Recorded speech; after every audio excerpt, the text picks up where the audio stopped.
శ్రీనివాస్ గారు నిరుద్యోగుల సమస్యలు తెలిసిన కోదండరాం లాంటి వారు మాట్లాడడం లేదు కాబట్టి బీఆర్ఎస్ లీడర్స్ రెచ్చిపోతున్నారు. డిఎస్సి పోస్ట్ పోన్ చేస్తాం, గ్రూప్స్ డిఎస్సి పోస్టుల సంఖ్య పెంచుతాం, ప్రాబ్లమ్ సాల్వ్ అంటూ చూస్తూ ఉన్నారు. సో కోదండరాం గారు చేసేటువంటి ప్రయత్నం వాళ్ళు చేస్తూ ఉన్నారు. అయితే ఇక్కడ విషయం ఏంటి అంటే మనం బీఆర్ఎస్ పార్టీ నిరుద్యోగులంతా కూడా వెలయకుండా వాళ్ళను ముందు పెట్టి ఉద్యమాలు చేస్తే ఉద్యమాన్ని నిర్వీర్యం అవుతుంది. మీకు నేను అదే చెప్తాను, మొట్టమొదటి కూడా నిరుద్యోగులకు అదే చెప్తాను. గతంలో అంటే మనకు సపోర్ట్ అవసరం, ఇప్పుడు ఎవరి సపోర్ట్ అవసరం లేదు. మీ వెనకాల మాలాంటి మీడియా ఛానల్స్ కోకొల్లలు ఉన్నాయి. మీ ఒక్కరమే కాదు, మాలాంటి ఛానల్ 100 ఛానళ్ళు ఉన్నాయి.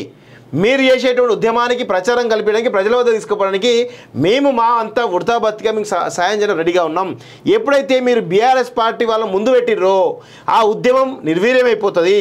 ఈరోజు ప్రెషర్ బిల్డ్ కాదు రేవంత్ రెడ్డి పైన కానీ కాంగ్రెస్ ప్రభుత్వం ప్రెషర్ బిల్డ్ కానప్పుడు బీఆర్ఎస్ వాళ్ళు ఇట్లా వేస్తారని చెప్పేసి వాళ్ళు లైట్ తీసుకుంటా ఉంటారు.